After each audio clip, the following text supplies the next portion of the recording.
Submit করলে নামটা বাতিল হয়ে যাবে। আচ্ছা, মৃত মানুষ কি ভোট দিতে পারে?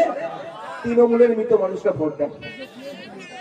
এই কবরস্থান আছে, ভোটের সময় দেখবেন আমাদের দাদু দাদিরা আমার সাথে দেখা করে না, চুপচাপ করে গিয়ে ভোটটা দিয়েছে, আবার শুয়ে পড়ে। আমাদের রাগ হয়েছে, বলছে আমাদের রাগ হয়ে গেছে, বুঝলে? আমরা এবার কি বলছি, দাদু দাদিদেরকে আসবে, কবর থেকে উঠতে হবে না, তুমি একটু শান্তির সাথে ঘুমাও, তোমাদের ভোট দিতে যেতে হবে না। ভোট দিতে যাচ্ছে এত দূর, ভোট ক্যাম্পে, পোলিং স্টেশনে, আর তুমি আমার সাথে দেখা করছো না? খারাপ কাজ করছেন আমার দাদুরা।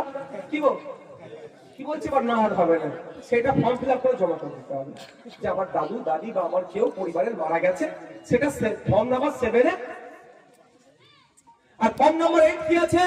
নামের বানান ভুল, হ্যান ত্যান, অ্যাড্রেস চেঞ্জ, এগুলো হচ্ছে নাম্বার 8, ফর্ম নাম্বার 8। তাহলে কি, যদি আমার ভোটাধিকার করার জন্য এটা করতো, যেভাবে তৃণমূল বিজেপি আমাদেরকে বোকা বানাচ্ছে 2021 সালে সিএ কে সামনে রেখে, তাহলে ফর্ম 6 কেন আমাদের দিত?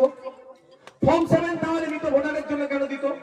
ফর্ম 8 কেন দিত? সংসদ কারেকশনের জন্য। বলুন আপনাদের বলছি, ভয় আতঙ্কিত হওয়ার কোনো জায়গা নাই। আচ্ছা, এই একটা উদাহরণ দিচ্ছি।